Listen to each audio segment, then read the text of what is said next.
Welcome to the Deep Dive, where we cut through the noise to get straight to the insights. Today, we're diving into, well, a really bold statement from Jim Collins's research. Good is the enemy of great. Yeah, it really makes you stop and think, doesn't it? It does, because, we all aim for good. So what does Collins actually mean by that? And what does it tell us about companies that become truly exceptional? Well, that's the big question, right? Can a company that's just good actually make that leap to becoming great? And how? Exactly. How? So Collins and his team, they went on this massive research project. He called it a death march of financial analysis, which sounds intense. It does. A death march. Yeah, they spent years just grinding through financial data, looking for companies that made this clear, sustainable jump from good, sometimes even pretty mediocre performance, right up to real, lasting greatness. So not just companies that were always great, but ones that specifically transformed. Exactly. They wanted to figure out the how. What were the mechanics behind that leap? And the results they found, they're pretty staggering when you look at the numbers. Well, absolutely. Like if you'd put just $1 into a fund of these good to great companies back in, say, 1965. Yeah. By the year 2000, that single dollar would have turned into 471 times. Wow. 471 times. And the general market? The general stock market over that same time, it multiplied about 56 times. Big difference. Huge difference. Even comparing them to a giant like GE.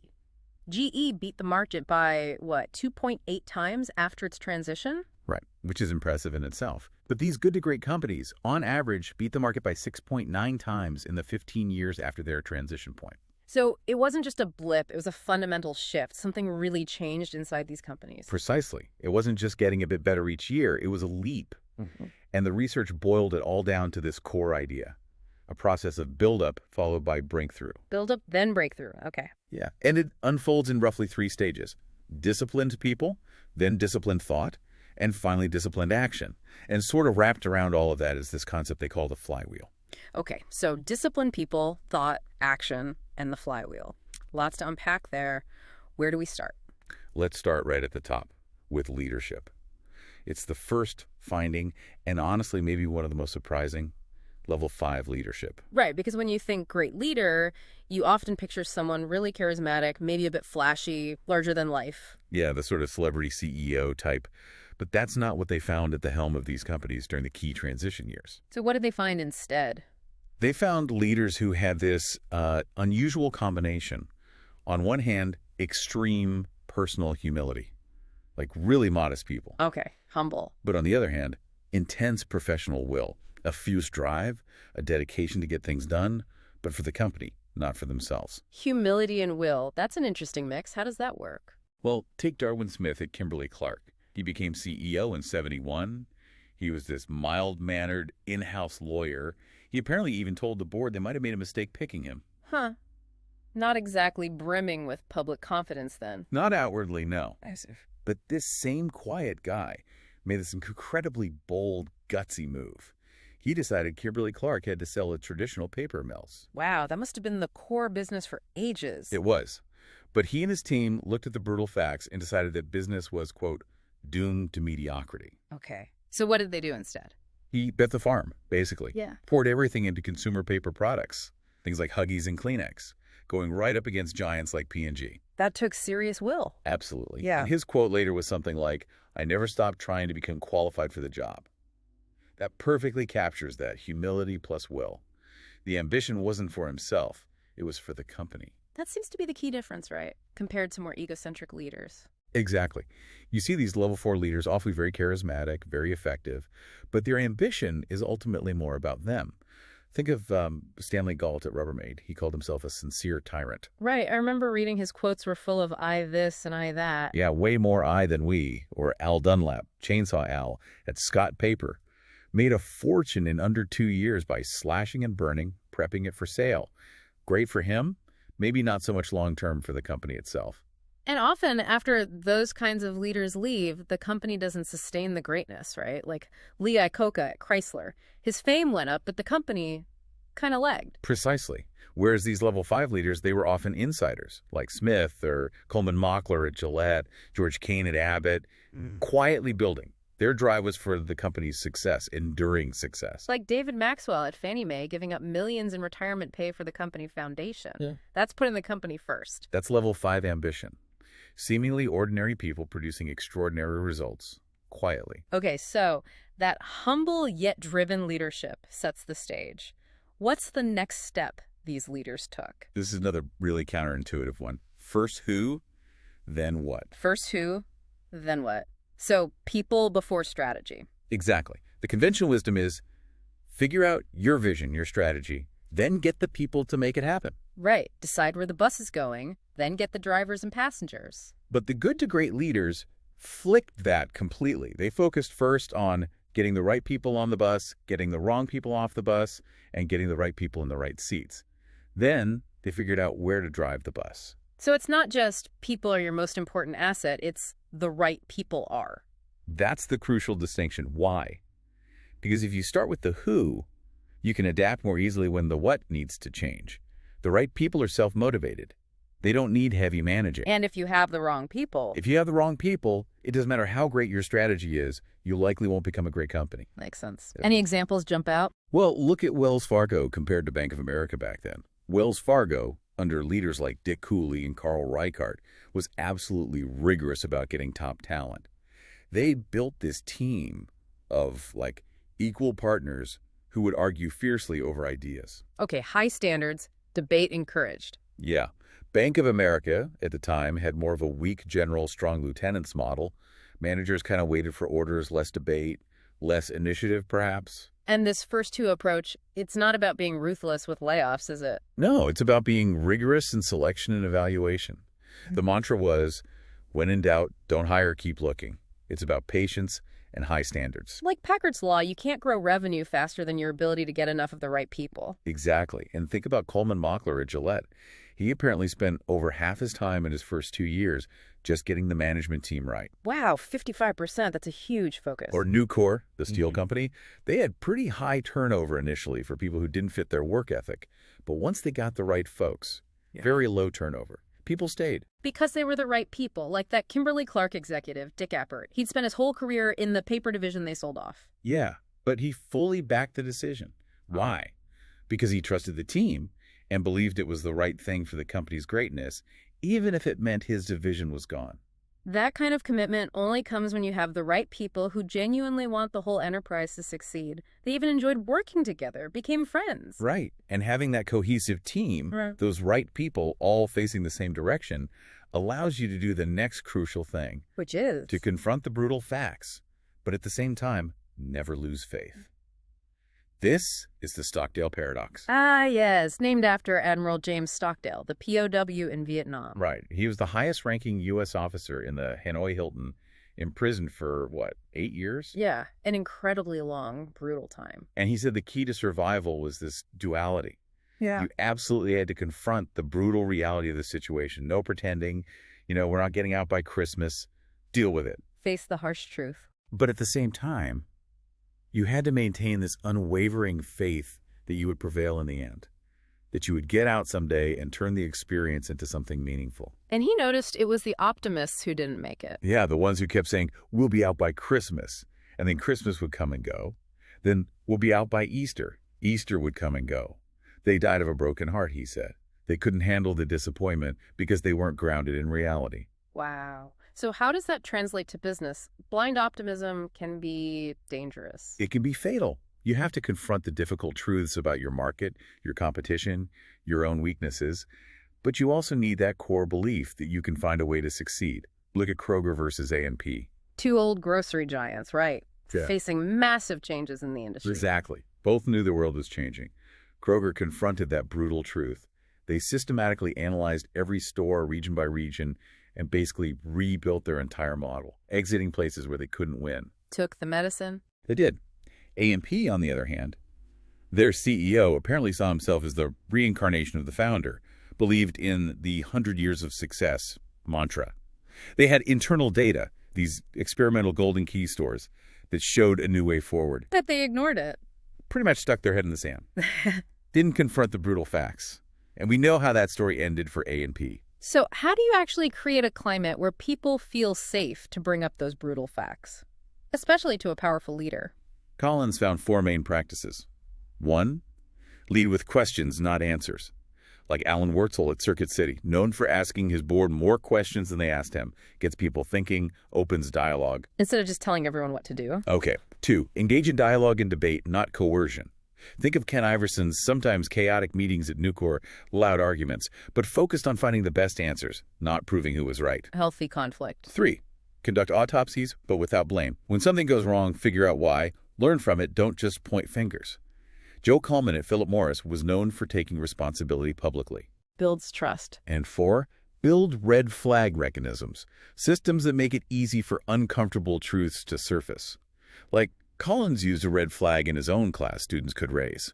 Or Granite Rock had this short pay invoice where customers could literally cross out items they weren't happy with and pay less, no questions asked initially. Wow, that forces you to confront reality quickly. Exactly. It's about creating channels for the truth, however brutal, to be heard and dealt with. Okay, so we've got level 5 leaders, the right people on the bus, and a culture that faces facts while keeping faith. Now, how do they figure out the what? Where do they drive that bus? Now we get to the hedgehog concept. The hedgehog knows one big thing, right? As opposed to the fox who knows many things. That's the analogy from Isaiah Berlin's essay. Good to great companies acted like hedgehogs. They simplified the complex world into one single organizing idea. A simple concept based on understanding 3 intersecting circles. Okay, what are the 3 circles? First circle. What can you truly be the best in the world at? And just as importantly, what can you not be the best at? This isn't just core competence. It's about understanding what you have the potential to be absolutely number 1 at. Best in the world. High bar. What's circle 2? What drives your economic engine? What's the key denominator, the single metric like profit per X that has the most impact on your long-term economic health? Profit per X. Okay, needs to be specific. And the third circle? What are you deeply passionate about? What really motivates people in the company beyond just making money? What do you care about? So, best in the world, economic engine, and passion. The sweet spot is where those 3 overlap. Exactly. That intersection is your hedgehog concept. It's the simple guiding principle. Think about Walgreens. Yeah, the drugstore chain. Their hedgehog was basically be the best, most convenient drugstores with high profit per customer visit. Simple. And they really stuck to that, didn't they? Like closing profitable stores if they weren't on the best corners. Absolutely. Fanatical consistency. Best corners, drive-thrus, clustering stores for convenience. All driven by that simple concept and that profit per customer visit denominator. Contrast that with the Eckerd. What did Eckerd do? They kind of lurched around, got into the home video rental business, other things that didn't fit a clear concept, lost focus, lost money. They were acting like a fox chasing different things, not a hedgehog focused on its core strength. And finding that profit per X denominator seems crucial. It's not always obvious. No, it requires real understanding. Fannie Mae figured out it was profit per mortgage risk level, not just per mortgage. Nucor focused on profit per ton of finished steel. Gillette, profit per customer, on high-margin consumables like blades. Kimberly-Clark, profit per consumer brand, essentially. It forces clarity on what actually makes the business tick financially. Deep clarity. And the passion piece isn't trivial either. It's about what the company stands for. Philip Morris, whether you agree or not, had a passion for the freedom to smoke. Fannie Mae was driven by helping people own homes. It provides the why beyond the what and how. Right. And discovering this hedgehog concept, it wasn't usually some big aha moment with fireworks. It was more like a quiet ping of truth, a gradual dawning, a clarification process that could take years. But every good to great company eventually found theirs. Okay, so once they have that hedgehog concept, that clear focus, how do they execute it? That brings us to discipline again, right? Exactly, a culture of discipline. But again, it's not what you might first think. It's not about having a top-down tyrannical leader imposing rules. No, because remember, you already have the right self-disciplined people on the bus, first 2. So it's about building a culture where disciplined people take disciplined action that is consistently aligned with the hedgehog concept. It's freedom within a framework. Discipline combined with an ethic of entrepreneurship, I think is how they put it. That's the phrase. Right. And the analogy used is great, rinsing your cottage cheese. Right, the Ironman athlete Dave Scott. He'd rinse his cottage cheese to get rid of extra fat. A tiny act of discipline. Seems minor, right? But it's symbolic of a whole mindset. It's about those consistent, small acts of discipline that add up. How does this look in a company? Well, Carl Reichardt at Wells Fargo again.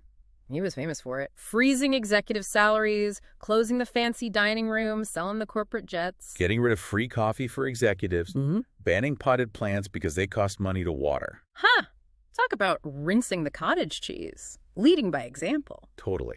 And compare that to Bank of America at the time, where executives kept their perks even when the bank was struggling. That sends a very different message. It absolutely does. And this discipline applies to big strategic decisions too, like diversification. Yes. Disciplined action means staying within the three circles. Pitney Bowes diversified from postage meters into related messaging areas like high-end fax machines, things that fit their economic engine and where they to potentially be the best. They stuck to their knitting, basically. Right. Contrast that with R.J. Reynolds getting into, shipping and oil.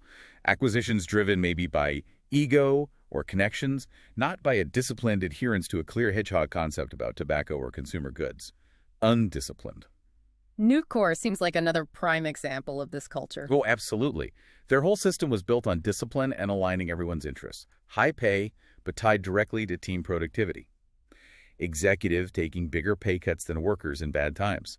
Simple benefits. Same hard hats for everyone. Yeah, putting all employee names in the annual report. Little things that break down class barriers. It created this incredibly loyal, hardworking, disciplined workforce focused on that profit per ton of steel.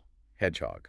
Fanatical consistency. Okay, so we have disciplined people, thought, and action within the Hedgehog concept. Where does technology fit into all this? So often, tech is seen as the driver of greatness today. Yeah, and this is another finding that pushes back against common assumptions. The research showed technology acts as an accelerator of momentum, not a creator of it. An accelerator, not a creator, Meaning technology can't, by itself, turn a good company into a great one. And it can't save a company that's heading for decline if the core strategy is wrong. But if you already have momentum, if you're already disciplined and clear on your hedgehog, then the right technology can help you get there faster, amplify the results. So you need the engine running first, then technology can add turbo boost, basically. That's a good way to put it.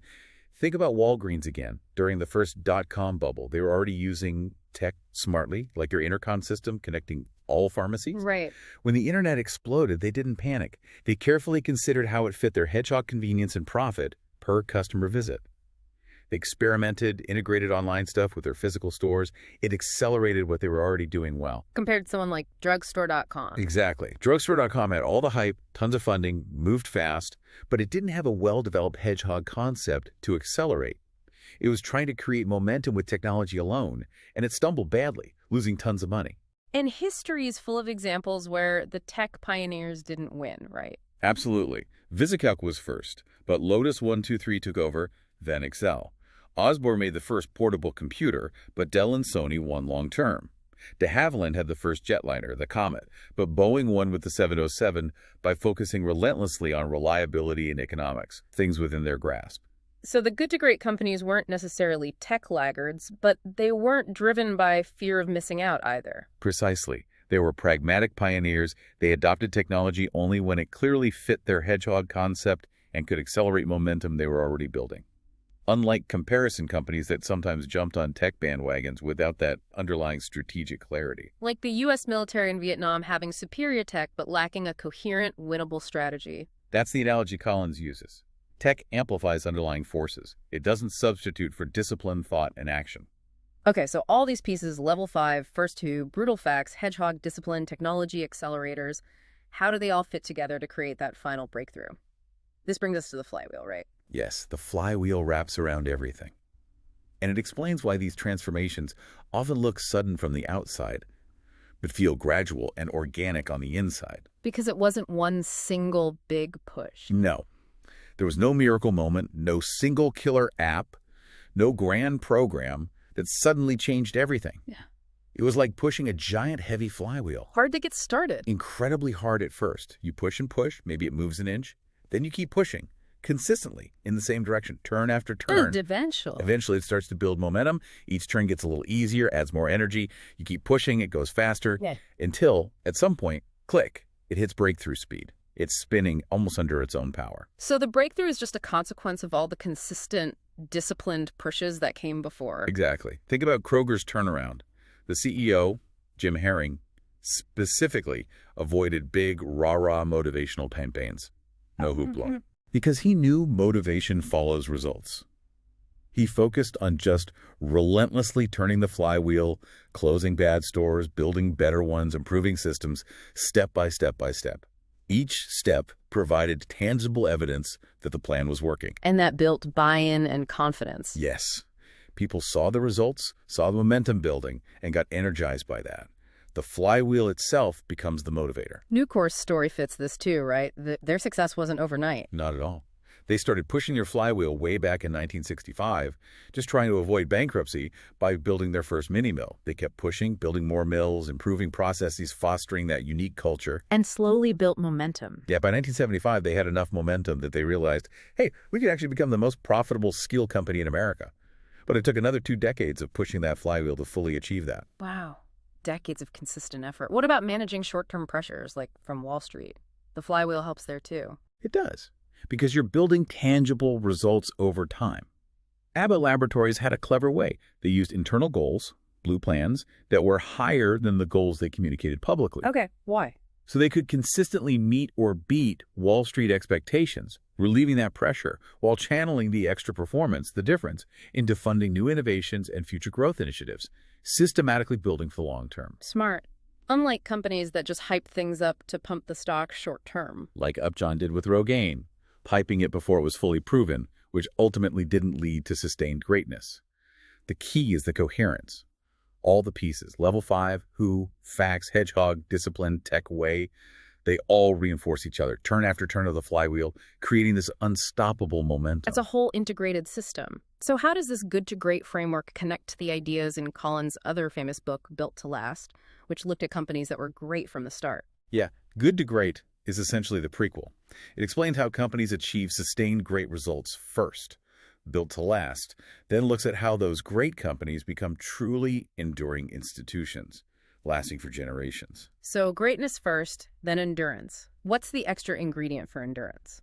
The extra dimension seems to be a deep commitment to a core ideology, core values, and a core purpose that go beyond just making money. A guiding philosophy. Exactly. Like Merck's long-standing principle, medicine is for the patient, profits follow.